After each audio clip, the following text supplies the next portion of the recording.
السلام کی یاد کو تازہ کرنے کے لیے فرزندان اسلام ہر سال لاکھوں جانوروں کی قربانی پیش کرتے ہیں، اور اسلامی فرقوں کے اندر عقائد و افکار کے اختلاف کے باعث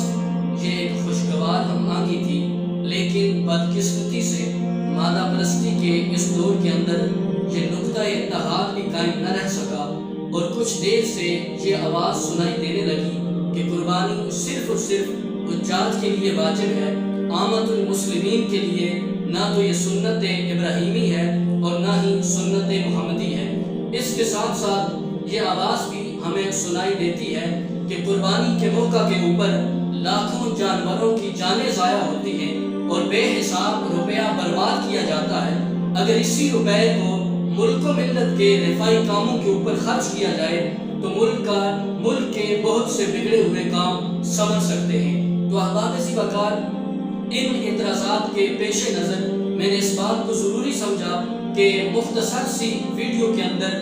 قربانی کا شرعی ثبوت، اس کے اوپر جو اعتراضات ہیں ان کے جوابات کا مختصر اور اجمالی تعارف آپ کے سامنے پیش کیا جائے۔ تو احباب ذی وقار، جہاں تک قربانی کا شرعی ثبوت ہے تو اس کے متعلق اللہ رب العزت نے قرآن مجید کے اندر بہت سے احکامات نازل فرمائے ہیں، جن میں سے 30ویں پارے کے اندر اللہ رب العزت اپنے محبوب علیہ السلام کو مخاطب کر کے یوں فرماتا ہوا دکھائی دیتا ہے کہ فَصَلِّ لِرَبِّكَ وَانْحَرْ، محبوب اپنے رب کے لیے نماز پڑھیے اور قربانی پیش کیجیے۔ تو جمہور مفسرین یہاں لفظ ونہر سے مراد جو ہے وہ قربانی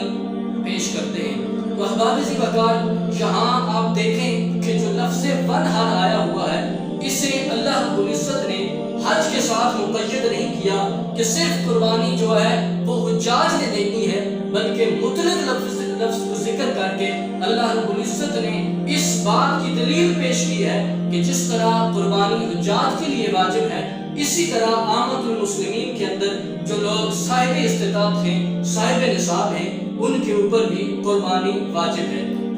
اور پھر آقا کریم علیہ السلام کی زندگی کو پڑھا جائے، حضور کی سیرت کو دیکھا جائے تو حضرت عبداللہ ابن عمر رضی اللہ تعالی عنہما آپ بیان کرتے ہیں کہ ہجرت کے بعد حضور نبی رحمت صلی اللہ علیہ وسلم نے 10 سال مدینہ المنورہ کے اندر گزارے، اور ان 10 سالوں کے اندر حضور نے صرف ایک مرتبہ حج ادا کیا ہے، لیکن جہاں تک قربانی کا تعلق ہے آپ فرماتے ہیں کہ کوئی سال بھی ان 10 سالوں کے اندر ایسا نہیں گزرا کہ جس سال حضور نے قربانی نہ دی ہو، بلکہ حضور علیہ السلام ہر سال ایک نہیں 2 قربانیاں دیا کرتے تھے۔ ایک قربانی آقا علیہ السلام اپنی طرف سے دیتے تھے اور دوسری قربانی حضور اپنی غریب اور فقیر امت کی طرف سے پیش کرتے تھے۔ تو آقا کریم صلی اللہ علیہ وسلم کی کہ اس عمل سے یہ بات کھل کے سامنے آ جاتی ہے کہ جس طرح قربانی حجاج کے لیے واجب ہے، اسی طرح عامت المسلمین میں سے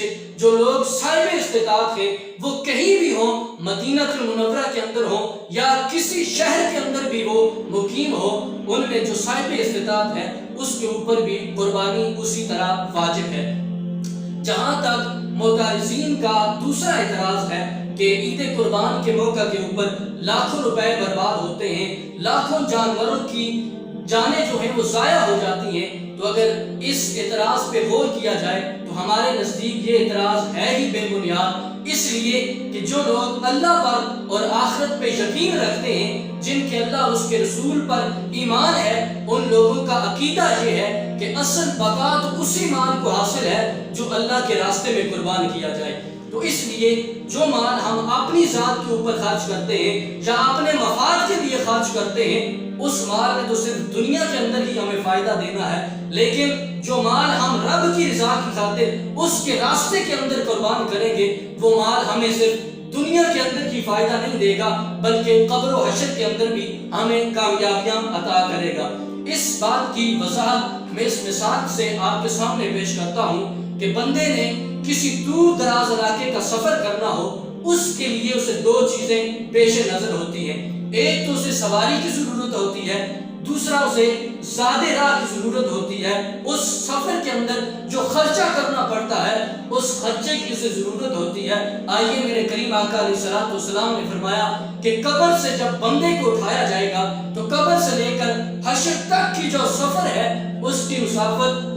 500 میل بنتی ہے، لیکن اس مسافت کو طے کرنے کے لیے بندے کے پاس سواری کون سی ہے، اس کے پاس زیادہ راہ کیا ہے، یہ پریشانی ہمیں لاحق ہوتی ہے۔ لیکن قربان جاؤں نبی اکرم علیہ الصلوۃ والسلام کی ذات پر حضور نے اپنی امتیوں کی اس پریشانی کو بھی دور فرما دیا۔ آقا کریم صلی اللہ علیہ وسلم فرماتے ہیں میرے جس امتی نے عید الفطر کے موقع پر صدقہ فطر ادا کیا ہوگا اور عید الاضحیٰ کے موقع پر کسی جانور کی قربانی دی ہوگی، کل قیامت کے دن جب اسے قبر سے اٹھایا جائے گا تو قبر سے لے کر حشر تک کی جو 500 میل کی مسافت ہے اسے طے کرنے کے لیے جو اسے سواری کی ضرورت پڑے گی، جب اسے زیادہ راہ کی ضرورت پڑے گی تو جو عید الفطر کے موقع پر اس نے صدقہ فطر دیا ہوگا، یہ صدقہ فطر اس وقت اس کے لیے زیادہ راہ ہوگا، اور عید الاضحیٰ کے موقع پر جو جانور اس نے رب کی رضا کی خاطر اس کی بارگاہ میں قربان کیا ہوگا،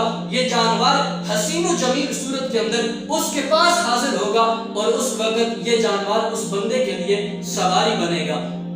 اسی لیے آقا کریم صلی اللہ علیہ وسلم نے یہ بھی حکم ارشاد فرمایا ہے کہ جب تم قربانی دینا چاہو تو اس وقت ایسا جانور رب کی بارگاہ میں قربان کرو کہ جو موٹا تازہ ہو، تندرست ہو، اور ایک حدیث کے اندر آتا ہے کہ وہ جانور حسین و جمیل بھی ہو، اس لیے کہ کل پل صراط سے جب تم گزرو گے تو یہ جانور اس وقت تمہاری سواریاں بنے گی۔ اگر دنیا کے اندر تم نے تندرست اور اچھا جانور رب کی بارگاہ میں قربان کیا ہوگا تو اس وقت پل صراط سے گزرتے وقت تمہیں آسانی ہوگی۔ تو احباب اسی وقار آج کی اس ویڈیو کے اندر میں آپ کو یہ سبق دینا چاہوں گا کہ جس شخص کو اللہ رب العزت نے استطاعت عطا کی ہے، جو صاحب نصاب ہے، اس کے اوپر تو ہر صورت میں قربانی واجب ہے، اور جو بندہ استطاعت نہیں رکھتا، جس کے پاس اتنا مال نہیں جو 52.5 تولے چاندی کی قیمت تک پہنچتا ہے، اس کے لیے بھی علماء کرام یہ فرماتے ہیں کہ اگر اتنا سامان اس کے پاس موجود ہے کہ اپنی ضروریات اصلیہ کے علاوہ وہ ان پیسوں کے ساتھ جانور خرید سکتا ہے یا کسی جانور کے اندر وہ حصہ ڈال سکتا ہے، تو اسے بھی چاہیے کہ وہ ضرور اس سنت مبارکہ کو ادا کریں۔ اور پھر امت محمدیہ کی یہ خوش نصیبی ہے کہ ہم اس سنت کو جب ادا کریں گے تو ہمیں ایک سنت نہیں بلکہ اللہ کے 2 پیارے اور محبوب بندوں کی سنت ادا کرنے کا ثواب ملے گا۔ ایک تو سنت ابراہیمی ہے اور دوسری سنت محمدی ہے، اور حضور علیہ الصلوۃ والسلام کا